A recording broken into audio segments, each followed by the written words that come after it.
record. Okay, so we're recording. I hope you all don't mind.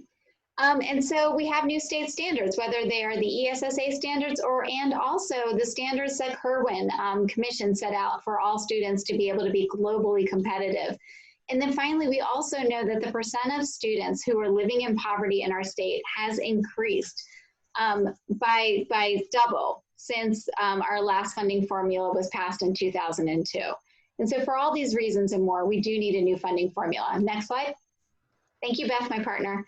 And so what happened was legislators and Marylanders agreed that we needed a new education reform plan, and we passed an education reform plan. In fact, it was passed by a bipartisan vote, and then the governor vetoed it. So we have to keep organizing. We have to keep the pressure on. And what we want to know right now before we move into the Organizing 101, if you could type into the chat what your experience with organizing is. Are you an OG, somewhat familiar, or a newbie?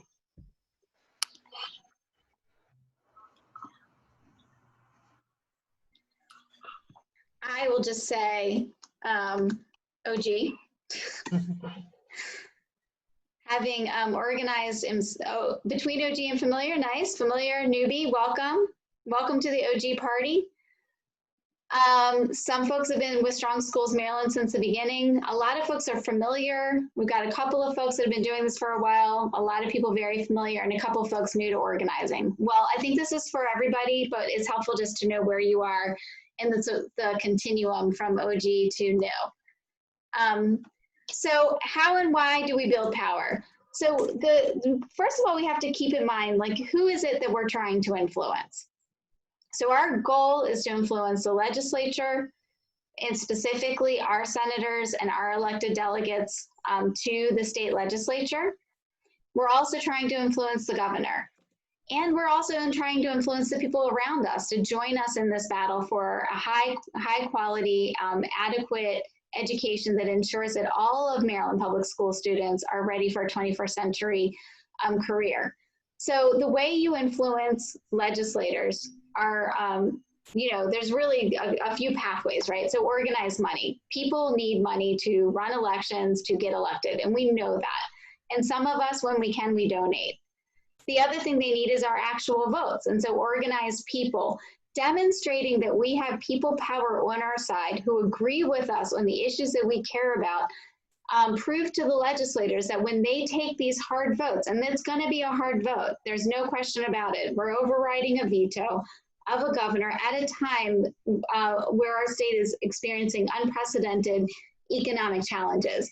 And so they need to know that their voters stand behind them and support them in this decision. And then organize community resources. I think Rachel's presentation just a moment ago on the power of art is a way that we can demonstrate through art and letter writing and other avenues that, again, there's this collective will and a collective voice to support this override. So while we're here, just take a few moments in the chat. What are some of the ways that you have personally organized to get a change or to support a policy that you care about?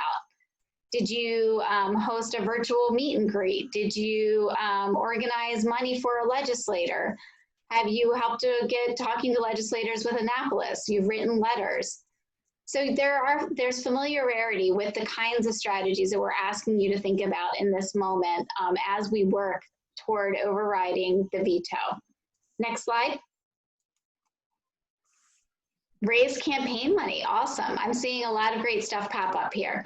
So in this particular moment, as we talk about all the different strategies, we're going to focus on organizing people to talk to their senators, organizing people to talk to their delegates, organizing people to write letters to the editor, all of the above and more. But the idea is to get more people on board with us in this campaign.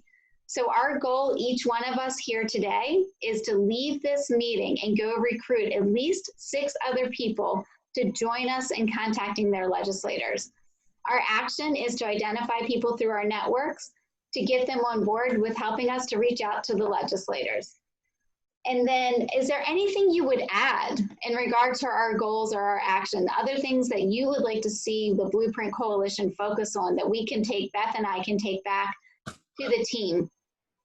As you type in the chat in regard to anything else you would like to see us focus on as part of our effort to override this veto, because we really do want your feedback, I'm going to turn it over to Beth to talk about organizing in a virtual reality, right? This isn't the old school grab somebody in the courtyard at drop off, right? We're going to have to revise what we do. So Beth, I'm going to hand it over to you. And then folks, if you have any other recommendations, please put them in the chat. I realized, Sue, when we started talking, we didn't introduce ourselves. So I'm Beth. I work with SEIU Local 500, and so I'm really excited to talk to folks about organizing because it's something that I'm super passionate about. And really, Sue, and really honestly, when we talk about organizing, it's nothing that you all don't do every day. If you've organized a birthday party, you know how to organize a political meeting. If you have done a family Zoom meeting to celebrate your dad's birthday, like I've done, you've organized people online. So you all are experts on doing this, but we wanted to just go over a little bit about what we're talking about. So relationship meeting is a personal meeting with the conversation of doing both talking, but also more importantly, it's listening.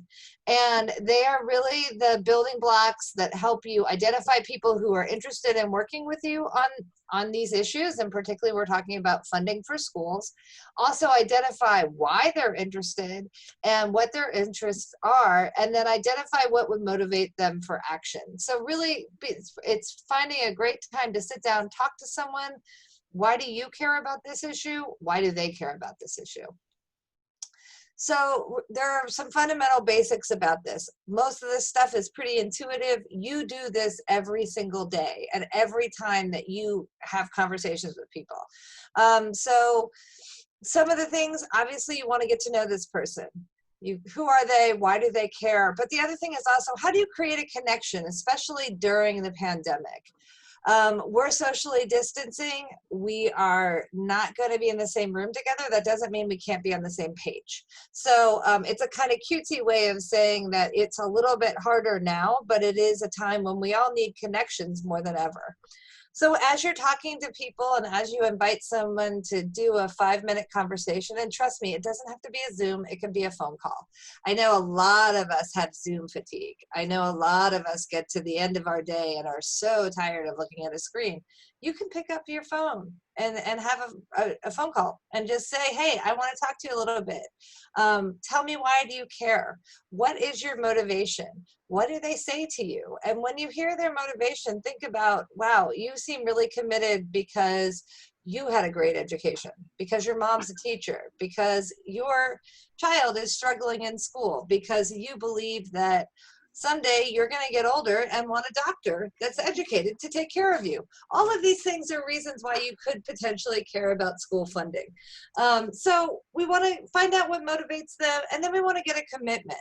Ask, would you be willing to make a phone call? Would you be willing to talk to your friends? Would you be willing to make a presentation at your PTA or your church or your synagogue or at the YMCA where you do yoga? All of these things are ideas of how we can get people more involved and then get their commitment. Not everyone can do everything, but everyone should be able to do something and make a commitment to do that. And once people make a commitment, then you've got to follow up and make sure that they do it. So important things, again, a lot of these things are basics that we all do all the time. But first of all, we want to thank anyone for their time. We want to thank you all for being with us this evening. We want to break the ice. Start with something easy. Talk about why you have a funny dog in your background with a voting hat on. Those are great ways to talk to people things. Just really also connecting. And then again, a lot of this is about asking questions and listening. And then once you've heard from everything, be aware of the time, make sure you're making a commitment, and do a quick closing. So who do you think, one of the other big parts of organizing that's really important is our targeting. So when we look at targeting, we think about these kinds of groups. Obviously, it's your friends. Those are the easiest ones, the ones you're going to talk to anyway. I'm going to meet you out later this month to talk about a book. We're going to talk about coffee. We're going to do whatever I need to do. But I'm going to take those opportunities to talk about this. Also, obviously, our school communities are a huge part of our networks, and they're also people that are going to automatically care about this issue. So people you work with, people who you are in community with, as well as others that you may think of. Sue, because I am sharing my screen, I also can't read the chat, but do folks have other people they might reach out with? And Sue, you can go ahead and help. Absolutely. So are there other groups or people you're thinking of to reach out to? And then I am going to, I wonder, we have about 3 minutes. And so why don't we actually like take away the deck, and then just open it up for questions. Are there any questions or thoughts that people are having? Maybe raise your hand if you would like to ask a question or make a statement, and we would be happy to entertain a conversation for the next couple of minutes before we have to pop back over.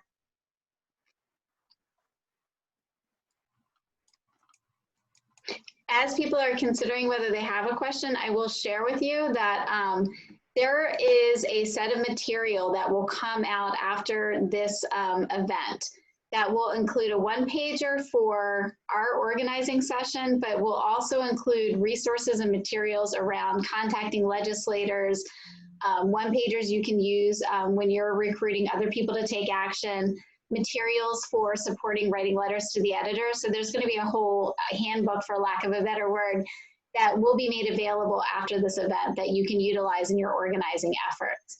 The other thing I just want to make sure that folks are aware of, we are going to go back into plenary. So I am going to pop into the chat right now our link to get back to the plenary, but you can also use the link that you used to get here as well. So it's in here in the chat, and you can click it, or you can click back through the way that you got to the plenary in the first place. But I do want to also say thank you to everyone for showing up and great ideas. We're going to keep all of these notes as well as a video, and we will share it with everyone who RSVP'd. So thank you. And I wanted to say also definitely to the texting and the postcards and all the really cool ideas everyone had in there. Thank you again, and we will look forward to organizing with you. And the answer is yes, they will include scripts. If not, I will make sure we add scripts. So either we already have them or we're going to add them because you asked for it. So we'll make sure that happens. So we'll see you back over on the other side. Thank you for coming to our breakout. And thanks, Sue. It's been fun working with you. You too, Beth.